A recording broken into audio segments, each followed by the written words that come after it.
هێزی ڕۆژ لە نێوان پارتی و پەکەکەدا.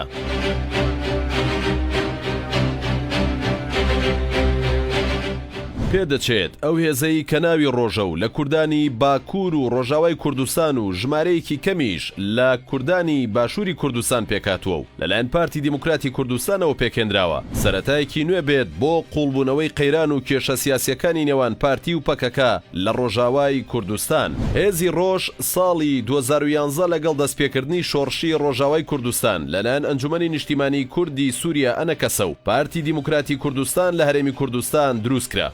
میدیای پەکەکە دەڵێت سەرەتا هێزی ڕۆژ لە ڕیزەکانی قاعیدە و ئیخوان موسلیمین دابوون کە بەخۆیان وتووە ئۆپۆزیسیۆنی سووریا و ئەندامەکانی ئەو هێزەش لە کەمپەکانی بنەسڵاوە خەنس و بەعشیقا لەلایەن سوپای تورکیا و دەستگای میتی تورکیاوە پەروەردە کراون. دواتریش بە بڕیاری مەسعود بارزانی لە ڕۆژی 12 نیسانی ساڵی 2012 لەسەر میلاکی هێزەکانی زێرەڤانی وەکو هێزی پێشمەرگەی ڕۆژ ناسێندران.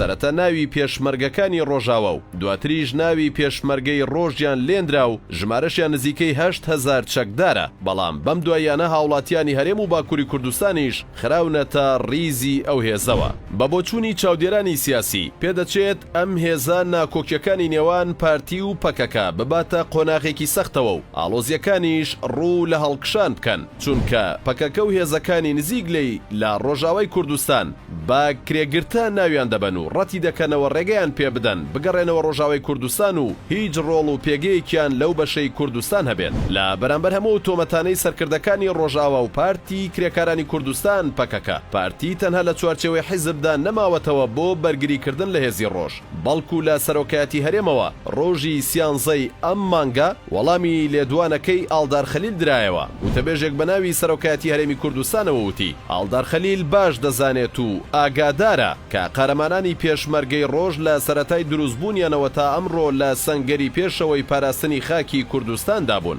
لە شەڕی دژی تیرۆریستانی داعشدا بەدەیان شەهید و برینداریان داوە و هیچ نیشتیمان پەروەرێکی خاوەن ویژدان لە بیریان ناکات. لە سەرۆکایەتی هەرێمەوە وەڵامەکە بە شێوەیەک تون بوو بۆ سەرکردە دیارەکەی ڕۆژاوای کوردستان کە ڕاگەیەندرا ئەم جۆرە لێدوان و تۆمەتانە زیان گەیاندنە بە یەکڕیزی و مەرامی سەرەکی لێی تێکدانی گفتوگۆی نێوان لایەنە کوردەکانە. ئاشکراشە هەرکات باز لە بەکرێگیراوی دەکرێت خەڵک یەکسەر کێی بەبیر دێتەوە و کردەوە و مێژوو ڕووداوەکانیش گەواهی ئەوادەن ئاخۆ کێ بەکرێگیراوی ئەم و ئەو بووە.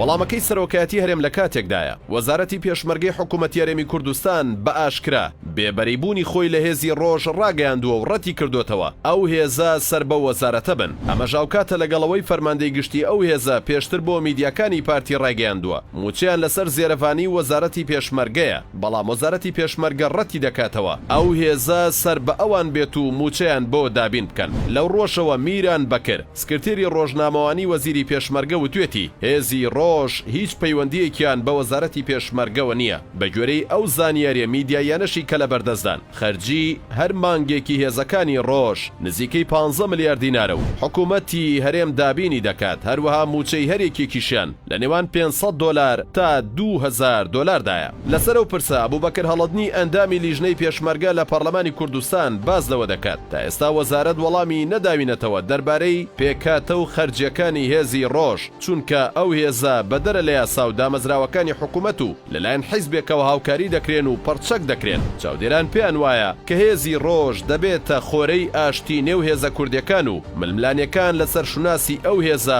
دەبنەوەی پێکدادان و پەرتەوازایی هێزە کوردیەکان و ناحەزان و دوژمنانی کوردیش تەنها سوودمەندی ئەم ململانەیە دەبن.